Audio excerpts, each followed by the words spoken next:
A sage in turbulent times. Hello everyone, and welcome back to Still Mind, the channel where we seek out the lighthouses of wisdom in the endless river of history. Have you ever wondered, in a world full of turmoil, how to maintain a steady mind and a righteous path? Over 2,500 years ago, in the land of ancient China, during a period known as the Spring and Autumn and Warring States period, an era of war, fragmentation, and the upheaval of all values, there emerged a sage whose thoughts would not only shape the culture of an entire continent but continue to hold profound influence to this day. That man was Confucius. Born into a fallen aristocratic family, Confucius tasted the full spectrum of life's hardships. He was no ivory tower philosopher. His life was a tireless journey, traveling across the feudal states with a burning aspiration to use morality and wisdom to rebuild a just and humane society. He believed that the root of a powerful nation lay not in weapons or power, but in the moral character of each individual.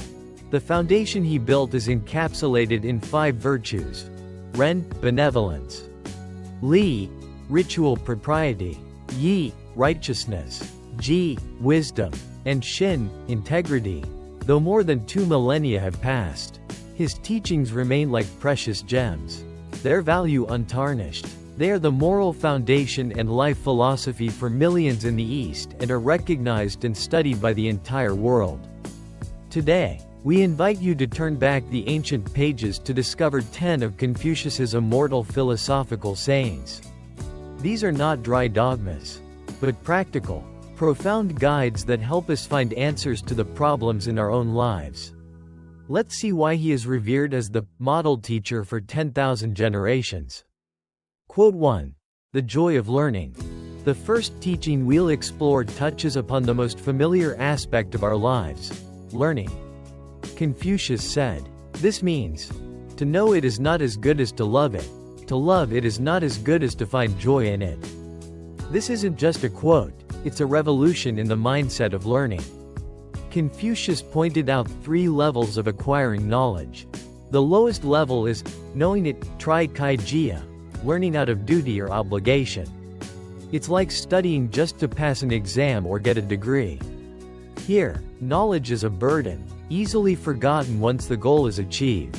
The second level is loving it, hu kai jia, learning out of interest and curiosity.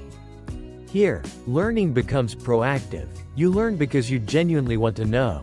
Knowledge is no longer a burden, but a treasure waiting to be discovered. But the highest peak, according to Confucius, is finding joy in it, lak kai jia. This is when learning becomes one with the joy of living. You no longer feel like you are studying, but rather enjoying. It's like a programmer who can code through the night without fatigue, or an artist who can paint, forgetting to eat or sleep. This is the flow state that modern psychologists often talk about. In this state, knowledge is absorbed most naturally and profoundly. What's the lesson for us today? Don't just force yourself to learn. Find the joy in it. Connect a dry subject to your passion. If you're learning history, see it as a collection of adventure stories. If you're learning a foreign language, use it to watch your favorite movies.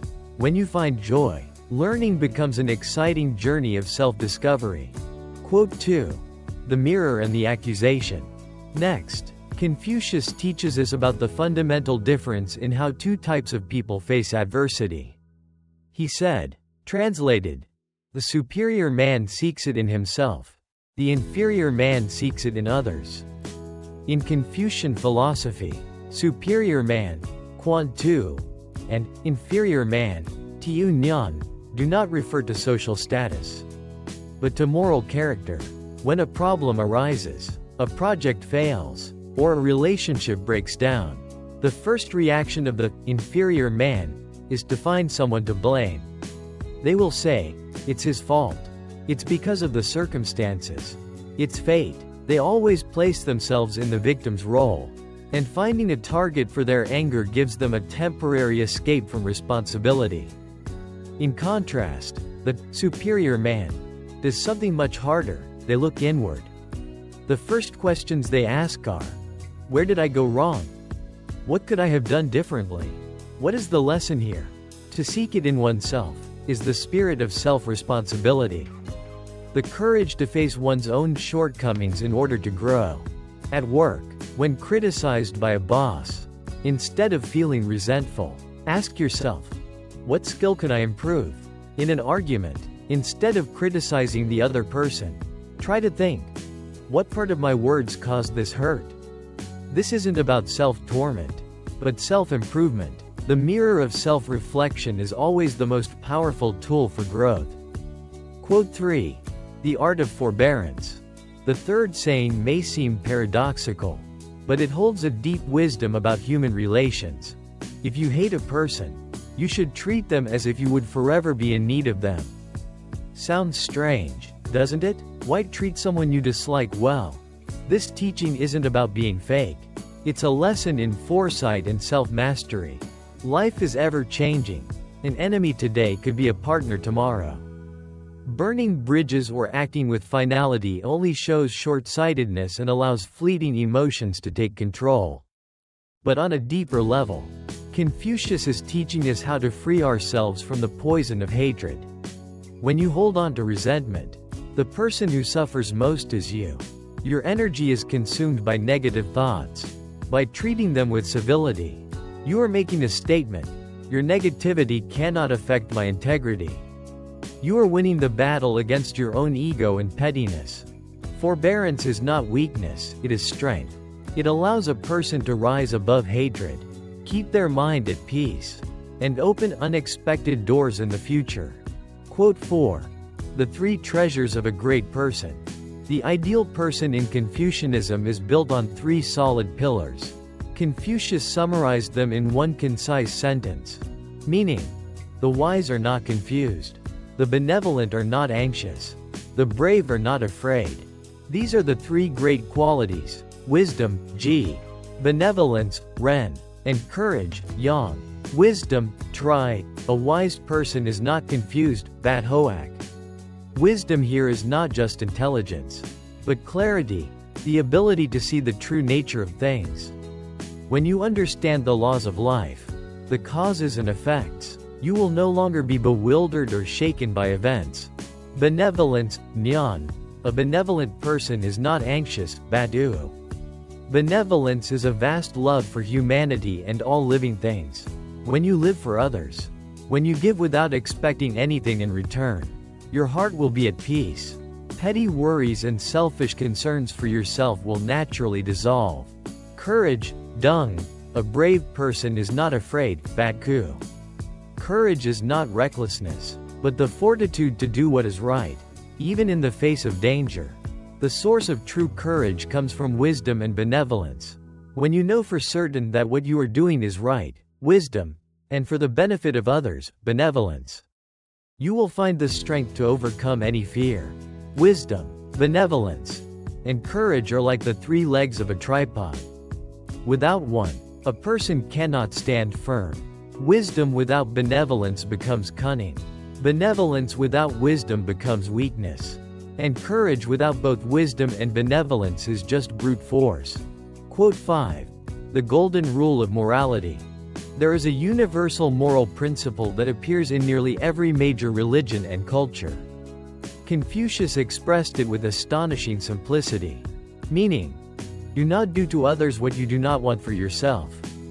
This is known as the golden rule of ethics. Its power lies in its simplicity. It doesn't require you to memorize thousands of laws. It only asks for one thing: empathy. Before you act, before you speak, just pause for a second and put yourself in the other person's shoes. Would you want to be treated that way? Would you want to hear those words? If the answer is no, then don't do it. This principle is the antidote to the judgment, criticism, and thoughtlessness in modern society. It reminds us that behind every social media account, every face on the street, is a human being with the same full range of emotions as ourselves. Treat others as you would like to be treated. That is the foundation of a kind society.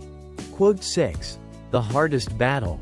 Alexander the Great once said it was easier to conquer the world than to conquer himself. Confucius had a similar observation about life's greatest challenge.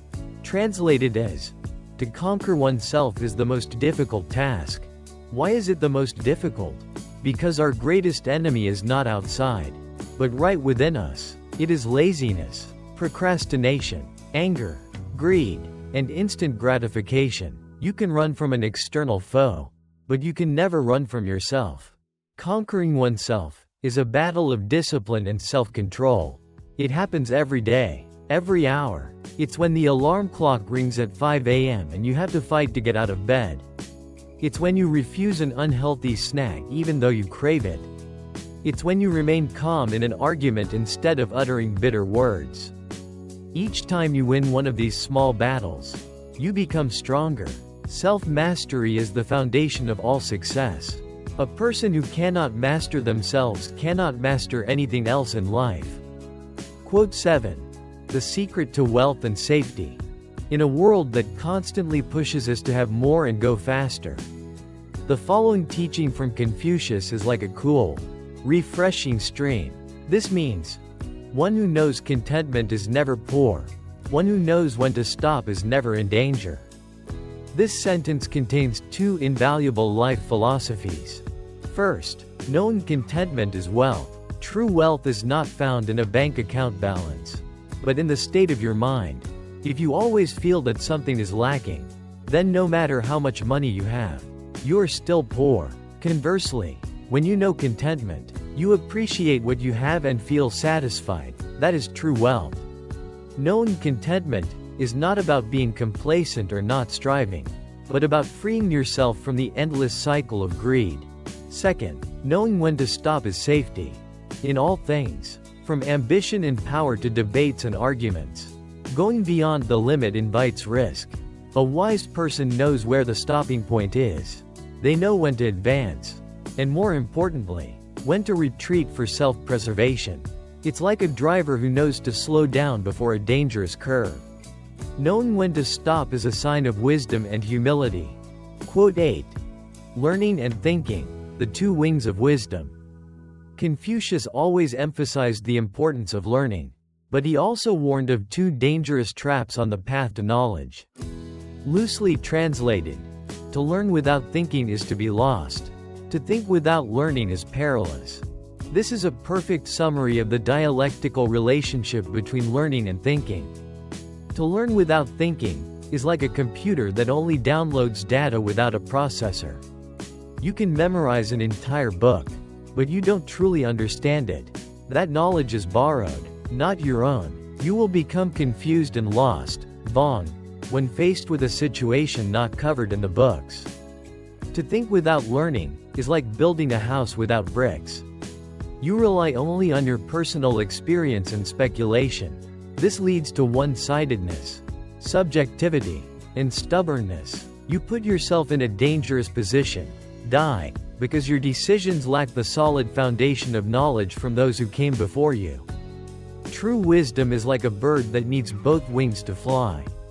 Learning is absorbing the knowledge and experience of humanity. Thinking is digesting, analyzing, critiquing, and making that knowledge your own. In today's age of information overload, this skill is more critical than ever. Don't just consume information, think about it. Quote 9. The root of society. Confucius's philosophy has a very clear path. Cultivate the self, regulate the family, govern the state, and bring peace to the world.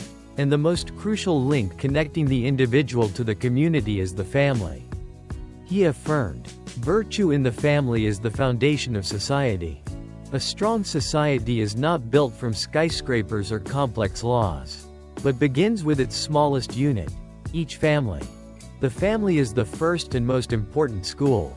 It's where we learn our first lessons in love, respect, filial piety, and responsibility. If a person cannot be respectful to their parents and love their siblings, how can they be loyal to their country and love their fellow citizens?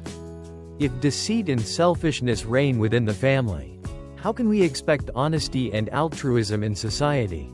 This teaching reminds us of the importance of nurturing our homes. A family meal, a simple, "How are you?" an act of care, These small things are the bricks that build the moral foundation not just for our children, but for the future of society. Quote 10. The power of persistence. Finally, a simple yet powerful piece of advice for anyone on the journey of pursuing their goals. It does not matter how slowly you go, so long as you do not stop. In a world that glorifies speed and overnight success, this quote from Confucius is a precious reminder of the value of perseverance. Life is not a sprint, it's a marathon. The winner is not the one who runs fastest at the start, but the one who never gives up. There will be times when you feel tired, discouraged, and feel your progress is too slow. That's okay. A single small step each day is infinitely better than standing still. Consistency is more important than intensity. Read 10 pages a day. Exercise for 15 minutes a day. Write 100 words a day. These small, repeated actions will create enormous results over time. So, don't compare your speed to others.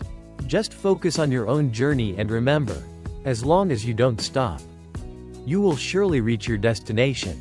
10 sayings, 10 lessons. These are teachings that have transcended more than 25 centuries to become a moral compass for humanity.